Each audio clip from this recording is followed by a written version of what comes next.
Hello, everyone. My name is Erika Wagner, and today I am very excited and honored to be doing a very special space champion who I met at the ISS R&D conference, Dr. Erika Wagner. Dr. Wagner serves as Senior Director for Emerging Market Development at Blue Origin. Prior to joining Blue Origin, Dr. Wagner worked with the X Prize Foundation as Senior Director of Exploration Prize Development and Founding Executive Director of the X Prize Lab at MIT. Previously, she served at MIT as Science Director and Executive Director of the Mars Gravity Biosatellite Program, which is a multi-university spacecraft development initiative to investigate the physiological effects of reduced gravity. From 2009 to 2012, Dr. Wagner was a member of the Commercial Spaceflight Federation's Suborbital Applications Researchers Group, furthering the research and education potential of commercial suborbital launch vehicles. Today, she serves on the board of the Museum of Flight, as well as the National Academies Space Studies Board. I'm so excited to hear about Dr. Wagner's journey of how she got to work at Blue Origin today, as well as what inspired her to get into aerospace, as well as some of her interesting graduate research around bioastronautics. So welcome, Dr. Wagner. Thank you so much for taking your time to inspire the next generation. Thanks so much for having me, Erika. Excited to be here. Yeah, before we kick off into learning about your journey and how you just really came onto this really great position today, could you first start off by sharing your typical day? I know usually there isn't a typical day, but how do you like to usually run your day? Yeah, so I have the fortune of being in a role that is a lot of connecting with people. So I spend most of my days talking to other folks. I don't spend a lot of time deep down in documents. I spend most of my time in conversations. And so that sometimes is going to conferences. I'm on the road about 100 days a year. So that a lot of time spent talking to folks at big conferences and academic meetings and going to Washington, D.C. and talking to folks who make space policy. I spend a lot of my time in conversations with customers, trying to understand what it is about the things that we build that make them useful. And that's in commercial development, in research and science, in education, in the arts, in space travel for private citizens, all sorts of different kinds of customer conversations. And then a lot of my meetings inside my company are working with my engineering team. So as an engineer, I love that I get to sort of crosstalk between the needs of our customers and the design practices of our engineering team and sort of be that glue that holds them together. Wow. Yeah, I always think it's so important to have that foundational STEM background and bring it to communications and be able to communicate those ideas and those visions we have with a larger audience. And I'm so excited to really hear that you're talking with so many different individuals across the country and even across the world. I remember the first time I learned about you was during my NASA Ames internship, where you were giving one of the talks to all the NASA Ames employees. And we sat in on your webinar talking about Blue Origin. And so definitely I can know that a lot of students who are listening to you are inspired by the work you're doing. And, I'm curious, Blue Origin is one of the leading commercial space companies in maintaining continuous human presence in space and opening space really to everyone. And so could you share a little bit more about your role at Blue Origin and what it really entails other than just the communications piece of talking and communicating? What are kind of your specific roles at Blue Origin? Yeah, absolutely. So I just hit my 10th anniversary of Blue Origin. So when I joined the company, it was 170 people. It's now more than 7,000. So it's been really wild to watch the company grow like this. But the vision of Blue Origin is a future where someday there are millions of people living and working in space for the benefit of Earth. And I think it's useful to parse that a little bit because that sort of really has an impact on the job I do. Millions of people means someday we're talking about communities. We're talking about building large structures and the kinds of things that require us to think about how groups work together, how families live and work, how policies get made, how all these things sort of mix and mash. Living and working in space means it's not just about going and seeing the Earth from space, though that's incredible, and we can talk about the overview effect later, but it means that we are finding things that are creating value. And the specific kinds of value we're creating are really about returning value to Earth. So it's not about abandoning the planet. We say that plan B is to make plan A work. And there's a lot of resources in space. There's a lot of opportunities for learning in space that can help protect this planet. That's the only one that we've really got. So I spend my time as a senior director of sales, marketing, and strategy, really thinking about how do we meet those needs? How do we build markets? How do we find customers? How do we communicate the needs for building of policy and communicating with the public? And how do we bring that all together? I really think of my role as more than anything else as one of a translator. So I am translating between the scientist and the engineer and the policymaker and the business decision maker, and helping to be at the table where all those things meet in the middle. Wow, that's incredible. And you mentioned some really great points. I love these two statements of space is for all and space is for Earth. I think it's so important. We tend to forget that, oh, we're just exploring out beyond, we're going to leave planet Earth. But I think the general public needs to understand better that, whatever we're developing for space exploration to travel out further is always brought back here on Earth. And I know we both share common interest for medicine in space as well as bioastronautics. And something that specifically intrigues me is in telemedicine, a lot of the technology we're trying to develop to hopefully send humans to Mars or other outer deep space places in the future will require either a physician on board or an AI machine that can do the job similarly. And so making healthcare more accessible back down on Earth is going to be critical, and space technology will enable that. And so definitely what you say, space is for Earth. And kind of leads me to my next question is, I was reading a little bit about your graduate research, which was related to bioastronautics. And so could you share a little bit more about what this term really means and some of the research that you've conducted? Absolutely. So just to go back to the last one, though, I think we hear a lot about space or Earth, and we really have to keep bringing it back to space for Earth. And I think that that's exactly right. So bioastronautics is where medicine and space intersect. And so it's how do we create opportunities for human health and performance in space. Some people like to say it's the world's smallest healthcare niche market. I prefer to think of it as the world's fastest growing. But it really is about the changes that go on in the body as we enter this environment that's very different than what we've been adapted to over the entire lifetime and history of humanity. So my work was mostly in how people adapt to different gravitational environments. My master's work was using centrifuges to study adaptation to hypergravity and rotation. I'm doing a lot of work on the vestibular system in the inner ear and how we think about balance and motion sickness. I spent a lot of time getting my friends very sick on a centrifuge in the basement of MIT. But we learned a lot about how do you balance the inputs of the inner ear and the eyes and the other systems in the body so that you can minimize motion sickness while you're maximizing the benefits of adding a little bit of gravity to your life in space. My doctoral work was working with a program called the Mars Gravity Biosatellite. And that was a student satellite program that was looking to send a payload of mice to orbit and to use that to understand the continuum of gravity. And it's really an interesting concept that we know a lot about what happens to the body in 1G. We have some good knowledge now on what happens to bodies in 0G in terms of muscle loss and bone loss and cardiovascular deconditioning. But we don't really know what the curve looks like that connects these 2 points, right? Is it a straight line? Biology is rarely linear, but does it go this way? Does it go that way? Does it sort of squiggle around with other factors that are non-linearities? And what's the math there and what drives it in terms of the actual physiological mechanisms? So I was looking mostly at bone and muscle adaptation in my doctoral work and trying to understand what happens on the surface of the moon and the surface of Mars. Are we going to be healthier than we are on the International Space Station, or do we have to really think hard about countermeasures? And you mentioned a great point, and this is exactly what excites me about space medicine. But a lot of times when individuals I talk about space medicine, they always ask me, well, what does it mean for humans on Earth? I mean, we're not going to all be in space. I mean, maybe in future years, but right now we're not all in space. I mean, how does this research really come back to help humans on Earth? And so I'm curious from your perspective, why is it important to use space as a new environment to study medicine? So I think that there's a couple of big themes there. One is that we see that adaptation to the space environment in many ways mirrors aging, but in a very accelerated fashion.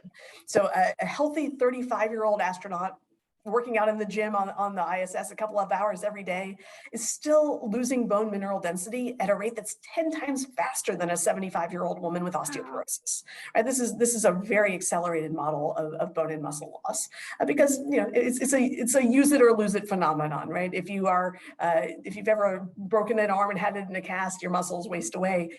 Same thing is true if you're stuck in bed. And so we see the same kinds of responses in microgravity because we're not loading our bones and muscles in the same way we do on the ground. So we can take that research and apply it directly to work in osteoporosis and sarcopenia and other terrestrial medicine. There's also some interesting things, and you mentioned it a little earlier about medical operations. So I had a great chance to spend some time talking with Kate Rubins when we were both at MIT. Of course, Kate is one of the premier researchers on the International Space Station right now with the NASA Astronaut Corps. And her background is in global health, and she was really a virologist working on Ebola and other diseases in East Africa. West Africa, rather. And one of the things that we were talking about is we were both doing work in global health at the time and noticed that there's actually a shocking amount of overlap between the kinds of ways that global health practitioners and space health practitioners have to work. We're in resource-constrained environments. We need to use things that use very low amounts of reagents and very little amounts of power, that are ruggedized for extreme environments, that are often being used by minimally trained users out in the field, and that may not have direct support of a big lab right behind you. You may have to go into town or get back down to Earth before you're getting really definitive support for the science you're doing. So it's interesting to think that global health and aerospace medicine and bioastronautics have these areas of intersection that are in the operational space and in the innovation space. So can we start to use the things that we're doing on the International Space Station and in future space medical studies to help make sure that terrestrial health here on Earth is really taken to all corners of the globe?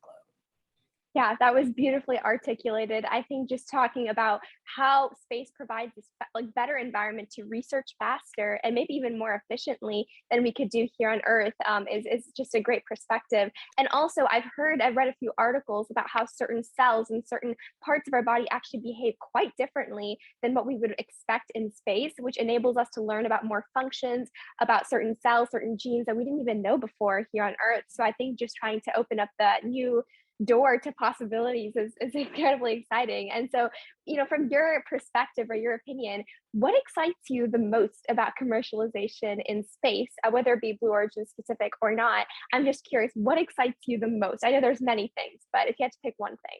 Oh gosh. So my day job is with the Orbital Reef Commercial Space Station. And so this is where we are here at Blue Origin building a successor to the International Space Station.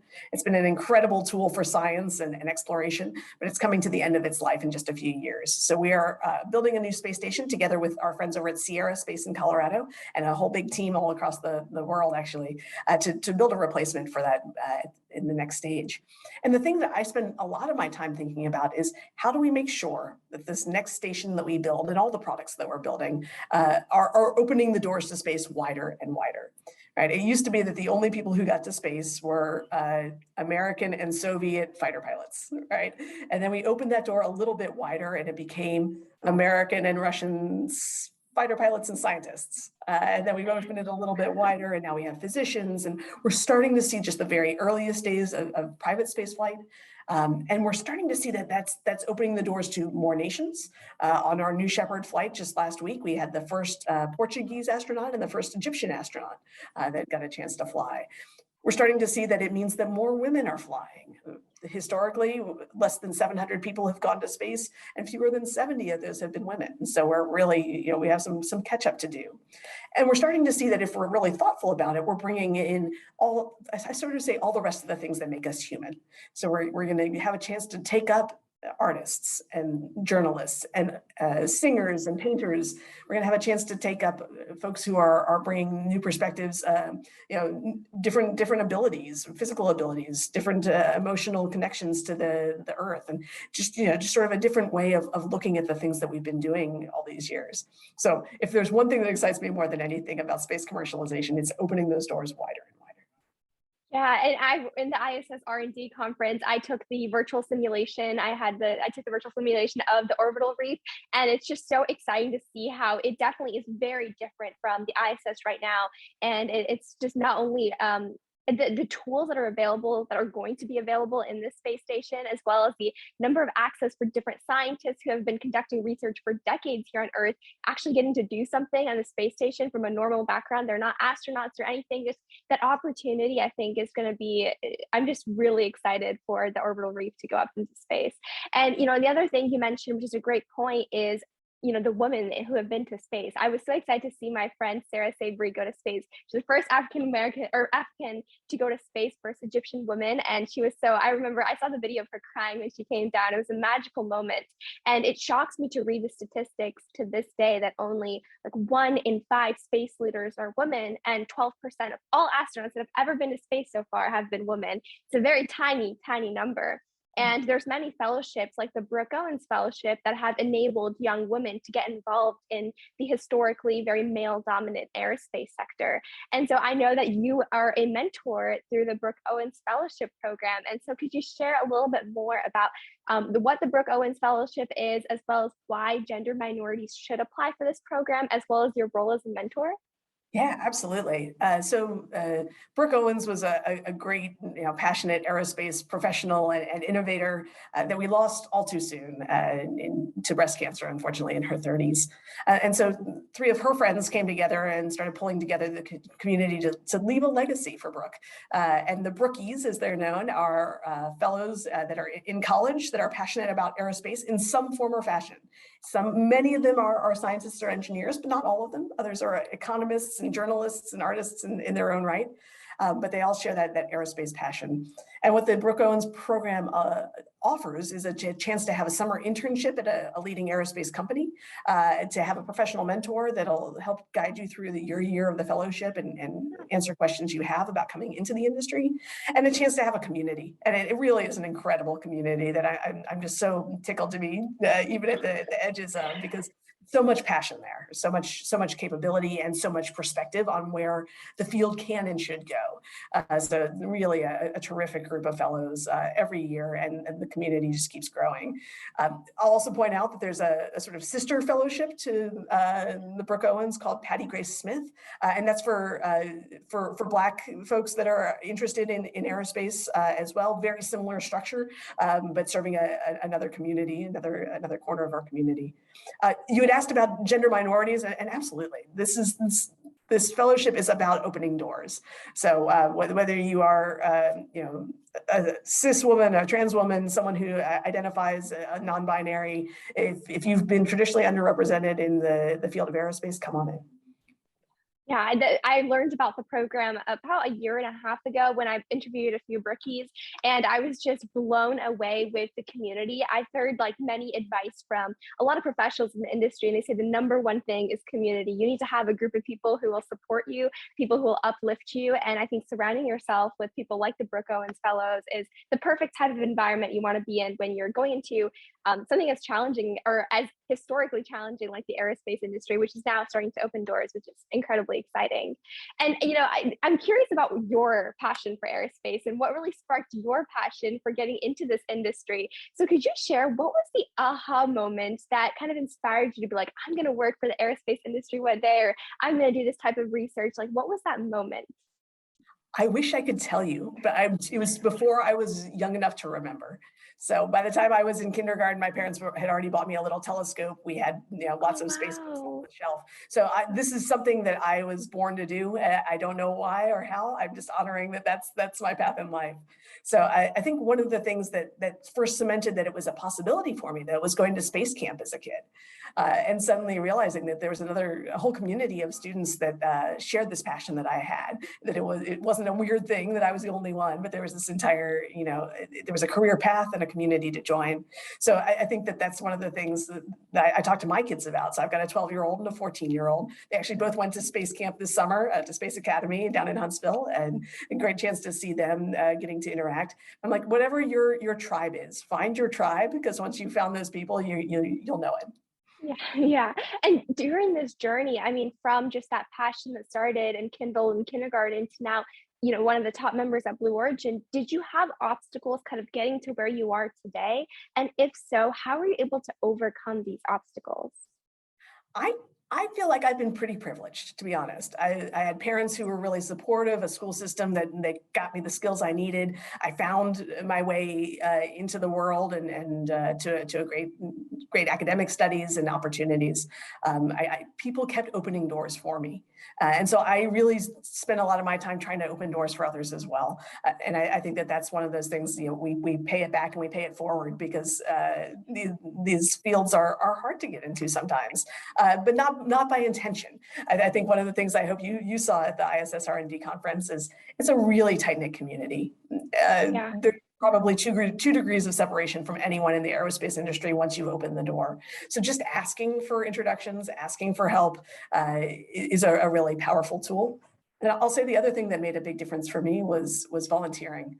I volunteered as a tour guide at Space Center Houston and at the U.S. Space and Rocket Center in Huntsville when I was doing my internships in those cities in the summers.